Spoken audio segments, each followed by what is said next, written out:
বিসমিল্লাহির রহমানির রহিম। প্রিয় শিক্ষার্থী, আসসালামু আলাইকুম। আমি মিজানুর রহমান মিজান, হিসাব বিজ্ঞান বিষয়ের। আজকে তোমাদের ষষ্ঠ অধ্যায় থেকে জাবেদা থেকে সৃজনশীল 2 শেখাবো। আমার 2 নম্বর কোশ্চেনটা একটু দেখো কি বলছে। বাহাউদ্দিন অ্যান্ড সন্সের 2017 সালের মে মাসের লেনদেন সমূহ নিম্নরূপ। মে 2 বলছে ব্যবসায়ের জন্য ব্যাংক হতে উত্তোলন 15,000 টাকা। মে 3 রমিজ ব্রাদার্সের নিকট 5% বাট্টায় 10,000 টাকার পণ্য বিক্রয়, চালান নং 173। চালানে পরিবহন খরচ ধরা হয়েছে 1,000 টাকা। মে 5 ভাড়া অগ্রিম পরিশোধ 3,000 টাকা। মে 8 পণ্য ক্রয় বাবদ চেক প্রদান 7,000 টাকা।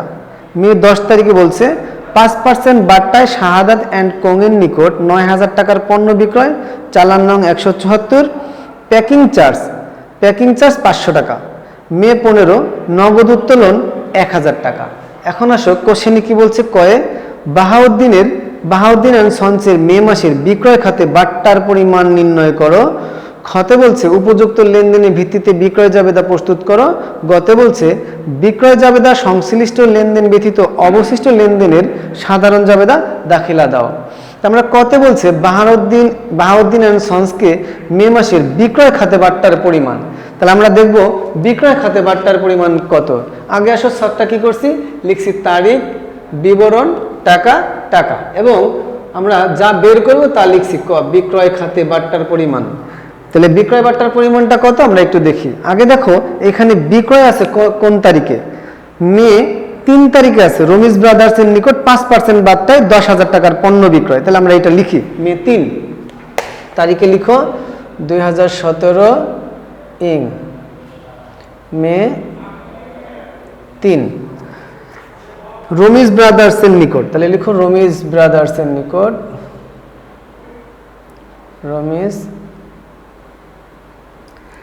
রমিজ ব্রাদার্সের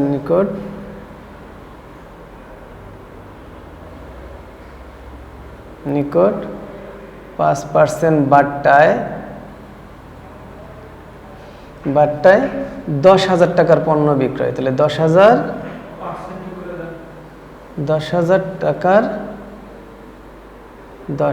টাকার পণ্য বিক্রয়। এখন লিখো 10,000 গুণ 5%। তাহলে এখন 10,000-এ 5% কত? 10,000-এ 5% 500 টাকা। লিখো 500 টাকা। আচ্ছা, এরপরে যাও মে 3-এর পরে 5-এ হবে না, 8-এও হবে না, 10-এ যাও। মে 10 লিখো, মে 10-এ বিক্রয় আছে। মে 10 কি বলছে? 5% বাট্টায় শাহাদাত অ্যান্ড কোংয়ের নিকট 9,000 টাকার পণ্য বিক্রয়। আচ্ছা, তাহলে এখন লিখো শাহাদাত অ্যান্ড কোং,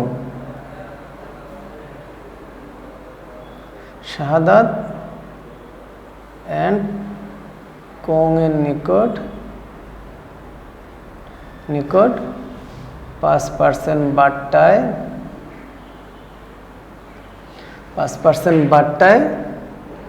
9,000 টাকার পণ্য বিক্রয়। লিখেন 9,000 গুণ 5%। 9,000 গুণ 5%, 9,000-এ 5% করলে কত হয়? 450 টাকা। যোগ করো 500 450, যোগ করলে হয় কত? 950 টাকা মোট। তাহলে আমরা বিক্রয় খাতে বাট্টার পরিমাণ কত পেলাম? 3 তারিখে রমিজের নিকট থেকে পেলাম 500 টাকা। আর কি 10 তারিখে শাহাদাত অ্যান্ড কোংয়ের নিকট যে বিক্রয় করছি তার থেকে বাট্টা কত? 450 টাকা। মোট কত? 950 টাকা। উত্তর লিখো 950 টাকা। আমরা খতে দেখি, খতে কি বলছে। খতে বলছে বিক্রয় জাবেদা প্রস্তুত করো। এখন বিক্রয় জাবেদা ছক করার ক্ষেত্রে আমরা কিভাবে লিখবো দেখো। প্রথমে লিখছি প্রতিষ্ঠানের নাম বাহাউদ্দিন অ্যান্ড সন্সের বিক্রয় জাবেদা। আমরা যা করব তা আমরা উপরে লিখে নিব। এখন আসো আমরা ছক করছি তারিখ, ডেবিট হিসাব খাত, চালান নং, সূত্র, দেনাদার টু বিক্রয় হিসাব। এখানে এসো যে আমরা ডেবিট হিসাব খাত কেন লিখলাম, এর আগে আমরা আলোচনা করছি যে এখানে আমরা দেনাদার হিসাব কি ডেবিট, তাই এখানে লিখছি ডেবিট হিসাব খাত, কারণ দেনাদারের নামগুলো আমার এখানে বসবে, এই জন্য আমরা লিখবো কি ডেবিট হিসাব খাত। এখন যাও আমরা তারিখ অনুসারে দেখি। তারিখ বলছি কি যে 2 তারিখে নাই, মে 3-এ আছে, মে 3-এ রমিজ ব্রাদার্স, তাহলে এখানে আমরা নামটা লিখি মে 3, মে 3 রমিজ ব্রাদার্স। আচ্ছা, রমিজ ব্রাদার্সের চালান নং 173। এখন দেখো এখানে টাকা বসানোর আগে আমার কি করতে হবে, আগে গণনা কার্য বা নোট দেখান লাগবে। লিখো নোট, নোট লিখো মে 3। আচ্ছা, মে 3-এ আমরা কি কার কাছ থেকে ক্রয় করছি, রমিজ ব্রাদার্সের কাছ থেকে ক্রয় করছি, কিন্তু কি পণ্য ক্রয় করছি উল্লেখ নাই, শুধু পণ্য ক্রয় এখানে আছে।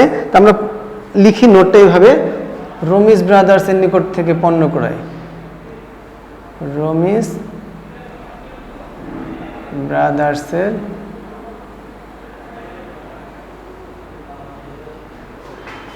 নিকট থেকে পণ্য ক্রয়। কত টাকা? 10,000 টাকা। লিখো 10,000 টাকা। আচ্ছা, এরপর লিখো বাদ কারবারি বাট্টা, লিখো বাদ কারবারি বাট্টা। এখন কারবারি বাট্টা কত পার্সেন্ট স্যার? এখানে বলা আছে 5%, তাহলে 10,000 টাকার গুণ 5%, তাহলে 5% করো, কত হয়? 10,000-এ 5%, 500 টাকা। আমরা কতেও বের করছিলাম, তাহলে এখানে হয় 9,500 টাকা। আচ্ছা, এরপরে আছে দেখো এখানে বলা আছে চালানে পরিবহন খরচ ধরা হয়েছে 1,000 টাকা, তাহলে লিখো যোগ আনুষঙ্গিক খরচটা আমরা কি করব? যোগ করব। তবে আগে অবশ্যই বাট্টা বাদ দিব, তারপর আমরা আনুষঙ্গিক খরচ যোগ করব। তাহলে এখন লিখো, কি লিখবো? পরিবহন খরচ। লিখো পরিবহন খরচ, পরিবহন খরচ পরিমাণটা আছে 1,000 টাকা, নিচে যোগ করো 10,500 টাকা। তাহলে আমরা কি রমিজ ব্রাদার্সের কাছে কত টাকার পণ্য বিক্রি করলাম? 10,500 টাকা। নিট টাকাটা আমরা এখানে লিখব 10,500। আচ্ছা, এরপরে যাও মে 3 শেষ হলে মে 10 তারিখে যাও, লিখো মে 10। এখানে আমরা কার কাছে বিক্রি করছিলাম? শাহাদাত এন্ড সন্স, তাহলে লিখো শাহাদাত এন্ড সন্স। চালান নাম আছে তোমার 174, লিখো 174, সূত্র নাই। এখন দেখো সেম নিয়মে আমরা কি করব? পরবর্তী 10 তারিখেরটা নোট দেখাবো। আচ্ছা, তাহলে লিখো মে 10, মে 10। আচ্ছা, মে 10-এ বলা আছে শাহাদাতের নিকটে পণ্য বিক্রয়, কিন্তু বলে নাই কি পণ্য বিক্রি করছে। তাহলে আমরা কি নোট সেম নিয়মে দেখাবো। লিখো শাহাদাত এন্ড ব্রাদার্সের নিকট, শাহাদাত এন্ড কোংয়ের নিকট, নিকট পণ্য বিক্রয়। কত? 9,000 টাকা। 9,000, এখানে কোন লিখো। আচ্ছা, এরপর লিখো বাদ কারবারি বাট্টা, সেম কারবারি বাট্টা। এখানেও বলছে কারবারি বাট্টা কত পার্সেন্ট? 5%, তাহলে লিখো 5%। কারবারি বাট্টা 9,000 টাকার গুণ 5%। আচ্ছা, 9,000 টাকার 5% লিখো 450 টাকা। বিয়োগ করো, 9,000 থেকে 450 বিয়োগ করলে কত হয় একটু দেখো। 8,550, 8,550 টাকা। আচ্ছা, এখানে কোন আনুষঙ্গিক খরচ আছে? আচ্ছা, এখানে প্যাকিং চার্জ, আনুষঙ্গিক খরচটা কি আছে? Packing charge. যোগ করো, লিখো যোগ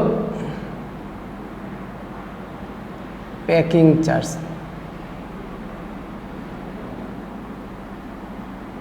আচ্ছা, প্যাকিং চার্জ আছে কত? 500 টাকা। কত হয়? 9050 টাকা। তাহলে আমরা কি শাহাদাত এন্ড কোয়ের মধ্যে লিখি 9050 টাকা। যোগ করো, দেখো কত হয়? 10 আর 9 19, 19550, 19550 টাকা মোট। এখন দেখো যে আমরা যখন বিক্রয় জাবেদা করব অন্তর্ভুক্ত, তখন নোটটা খুব মনোযোগ সহকারে চিন্তা করতে হবে যে অলওয়েজ বারটা আগে বাদ দিব, বারটা বাদ দেওয়ার পর তার সাথে আনুষঙ্গিক খরচ যোগ করব। ওই যোগফলটাই আমরা নিট টাকা এখানে বসাবো। তাহলে এখন আমরা এই বিক্রয় জাবেদা নোট ছাড়া, ক্রয় জাবেদা এবং বিক্রয় জাবেদা নোট ছাড়া কি করা সম্ভব না। তাহলে আমরা কি, আর যদি এমন থাকতো যে বারটা নাই, আনুষঙ্গিক খরচ নেই, তখন শুধু আমরা গুণফল চাইলে বসাই দিতে পারতাম। এখন দেখো গয়ে কি বলছে? গ বলছে বিক্রয় জাবেদা সংশ্লিষ্ট লেনদেন ব্যতীত অবশিষ্ট লেনদেনের সাধারণ জাবেদা দাখিলা দাও। তাহলে স্যার আমরা বিক্রয় জাবেদায় ছিল 3 তারিখ আর 10 তারিখ, বাকিগুলোর জন্য বলছে আমাদের সাধারণ জাবেদা প্রস্তুত করতে। তাহলে সাধারণ জাবেদার ছকটা কি এবং আমরা কি লিখব? প্রতিষ্ঠানের নাম বাহারুদ্দিন অ্যান্ড সন্সের সাধারণ জাবেদা, এরপর লিখব কি তারিখ, বিবরণ, খতিয়ান পৃষ্ঠা, ডেবিট টাকা এবং ক্রেডিট টাকা। জাবেদার ছক এরকম 5টা ঘর হবে। এখন দেখো যে মে 2 তারিখে বলছে ব্যবসায়ের জন্য ব্যাংক হতে উত্তোলন। ব্যবসায়ের জন্য যদি ব্যাংক থেকে উত্তোলন করে লিখো মে 2, মে 2। ব্যবসার জন্য যদি প্রতিষ্ঠানে টাকা তোলে তাহলে প্রতিষ্ঠানের নগদ টাকা বৃদ্ধি পায়, তাহলে সম্পদ বাড়লে ডেবিট। লিখো নগদান হিসাব ডেবিট, নগদান হিসাব ডেবিট। এবং ব্যাংক থেকে তুলছে, ব্যাংকে টাকা কমছে, তার মানে আর একটা সম্পদ কমলো, ব্যাংক হিসাব ক্রেডিট। আচ্ছা, টাকার পরিমাণ লিখো 15,000।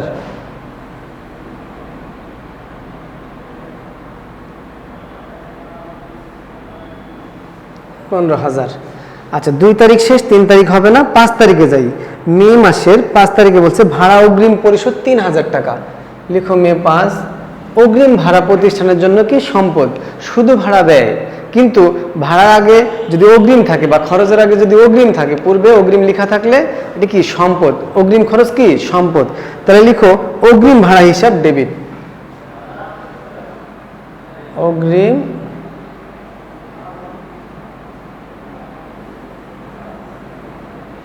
ভাড়া হিসাব ডেবিট।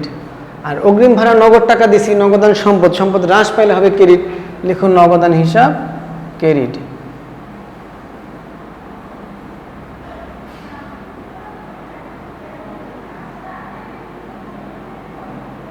ক্রেডিট।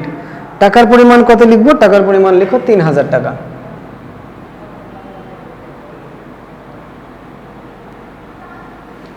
টাকা। এরপর যাও মে 8 তারিখে বলছে পণ্য ক্রয় বাবদ চেক প্রদান। তাহলে লিখো মে 8। ক্রয় প্রতিষ্ঠানের জন্য ব্যয়, তাহলে ব্যয় বাড়লে ডেবিট, লিখো ক্রয় হিসাব, ক্রয় হিসাব ডেবিট। আচ্ছা, আমরা পণ্য ক্রয় করছি চেক দ্বারা, চেক বলতে কোনো হিসাব নেই, তাহলে কি হবে? ব্যাংক হিসাব ক্রেডিট। লিখো ব্যাংক হিসাব ক্রেডিট। সম্পদ হ্রাস, ব্যাংক হিসাব ক্রেডিট।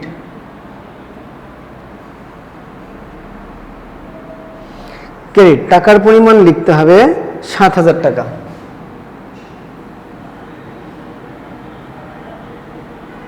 7000 টাকা। 8 তারিখের পরে দেখো 10 তারিখ হবে না, কারণ বিক্রয় ছিল ধারে। মে 15, তাই লিখো মে 15। 15তে কি বলছে? নগদ উত্তোলন। নগদ উত্তোলন যদি বলা হয় তার মানে কি প্রতিষ্ঠান থেকে মালিক পক্ষ নগদ টাকা তুলে নিছে, তাহলে প্রতিষ্ঠানের টাকা হ্রাস পাইছে, সম্পদ হ্রাস নগদান, আর উত্তোলন কি মালিকানা সত্ত্ব হ্রাস, তাহলে লিখো উত্তোলন হিসাব ডেবিট।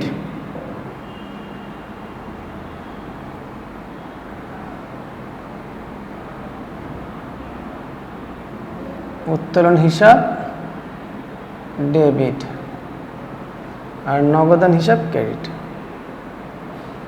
নগদান হিসাব ক্রেডিট।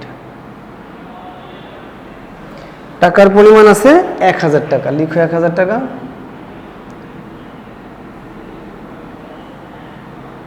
আচ্ছা, এখন সাধারণ জবাবে স্যার কারণ লিখতে হয়, কারণগুলো তোমরা ছোট ছোট করে যা আছে এখান থেকে তুলে দেবা আর যোগ করতে হয়। 15 3 18, 18 1 19, 19 আর 7 কত, 26,000 টাকা।